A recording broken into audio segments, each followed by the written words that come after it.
Rabbi इश्रह ली सदरी व यस्सिर ली अमरी वाहलुल उक़दतम मिन लिसानी यफ़क़हू क़ौली। औज़ु बिल्लाहि मिनश शैतानिर रजीम। बिस्मिल्लाहिर रहमानिर रहीम। अस्सलाम वालेकुम माय फ्रेंड्स। आज मेरा जो टॉपिक है वो है हज़रत दाऊद अलैहिस्सलाम का किस्सा, स्टोरी ऑफ हज़रत दाऊद अलैहिस्सलाम।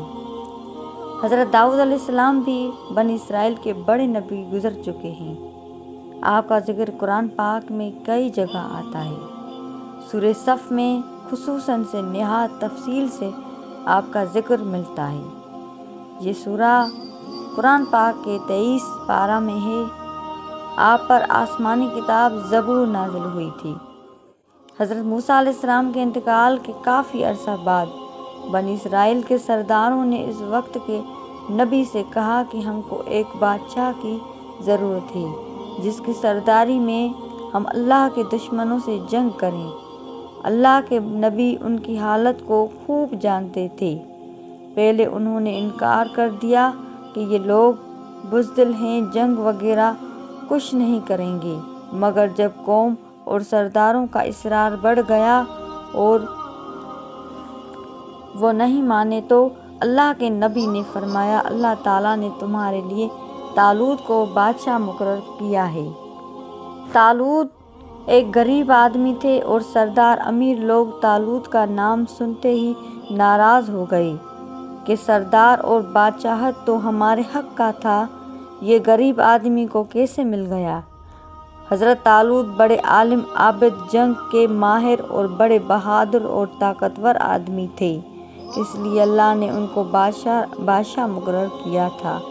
अल्लाह के नज़दीक तो अमीर व गरीब सब बराबर हैं। उसके नज़दीक वही अच्छा है जो नेक हो। लोग को तसल्ली के लिए उस वक्त के नबी ने यह फरमाया कि हज़रत तालूत को बादशाह बनाने की एक निशानी ये भी है कि 3 संदूक में एक हज़रत मूसा अलैहिस्सलाम और हज़रत हारून अलैहिस्सलाम की यादगार है, उसे फ़रिश्ते उठाकर तुम्हारे पास ले आएंगे। चुनांचा फ़रिश्ते वो संदूक उनकी कौम के पास ले आए।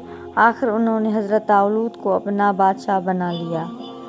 आखिर जब तालूत अपनी फ़ौज को लेकर रवाना होने लगे तो उन्होंने अपनी कौम की एक आजमाइश की कि अगर कोई मुसीबत आए तो ये लोग उसका मुकाबला करेंगे या भाग जाएंगे।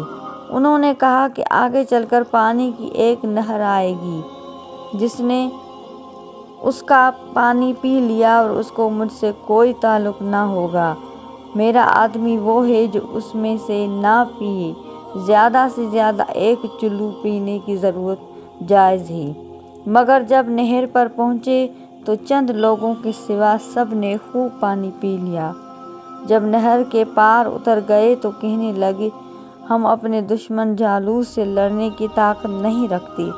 मगर उनमें वो लोग जो ईमानदार थे और जिन्होंने सिर्फ एक घूंट पानी पिया था, वो पुकार उठे कि अक्सर ऐसा होता है कि अल्लाह के हुक्म से थोड़े से जमात बड़ी जमात पर गालिब आ जाती है। अल्लाह हमेशा सब्र करने वालों का साथ देता है। जब ये लोग जालूत के लश्कर के सामने आए तो दुआ की कि ए हमारे रब, हमें अपने पास से सब्र अता करके मरें, मगर दुश्मन से डर के पीछे ना हटें। हमारे पाँव जमा रख और हमें फतह दे। फिर अल्लाह के हुक्म से उन्होंने दुश्मन को शिकस्त दे दी। हज़रत तालूत अलैहिस्सलाम के बाद हज़रत दाऊद अलैहिस्सलाम को अल्लाह ने हुकूमत अता की, और हुकूमत भी ऐसी अता की कि इंसानों के साथ पहाड़ों और परिंदों को भी उनका फरमाबरदार कर दिया। उनकी दानाई और मुकदमों के फैसले करने की लियाकत बख्शी, फिर भी वो अल्लाह की इबादत हर वक्त करते रहे। अल्लाह ने उनको हुक्म दिया था कि पूरी ज़रहें बनाए, कड़ियों के जोड़ने में मुनासिब अंदाज रखें और अपनी ज़िंदगी नेक कामों पर खर्च करें। एक दफ़ा अल्लाह ताला ने उनका इम्तिहान लिया। इस तरह के 2 आदमी दीवार छांटकर उनके मकान में घुस आए जिसमें वो इबादत करते थे। आपने उन्हें ये देखा तो घबरा गए। उन्होंने कहा, आप घबराएं नहीं, हम अपना झगड़ा लेकर आए हैं। मेरे इस भाई के पास 99 दुम्बियाँ हैं اور میرے پاس صرف ایک ہے۔ اب یہ ایک دمبی کو بھی لینا چاہتا ہے۔ آپ انصاف کے ساتھ فیصلہ کر دیں۔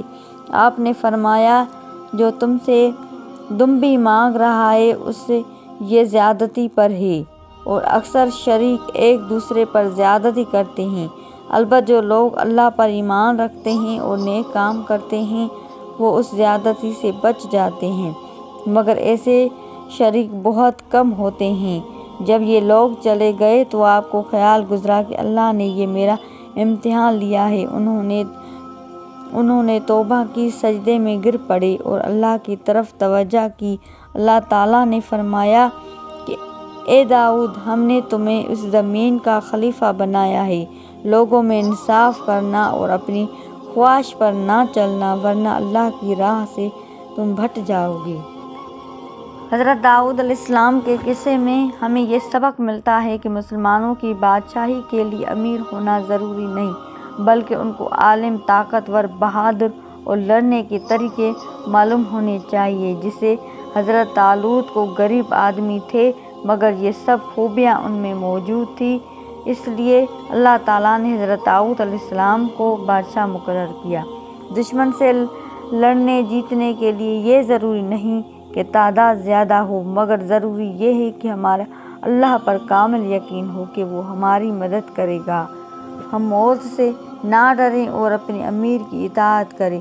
ہمارے پاس کتنی ہی دولت آ جائے، یہاں تک کہ سب ہمارے تابع ہو جائیں، مگر اللہ کو نہیں بھولنا چاہیے، دل کی خواہش پر نہ چلنا چاہیے اور انصاف سے فیصلہ کرنا چاہیے جیسے حضرت داؤد علیہ السلام نے کیا۔ چاہے اس کے پاس کتنی بھی حکومت تھی، اس کے پاس کتنی بھی طاقت تھی، مگر اس کے باوجود بھی اس نے اللہ کو نہ بھولا، اللہ کی عبادت میں ڈٹا رہا۔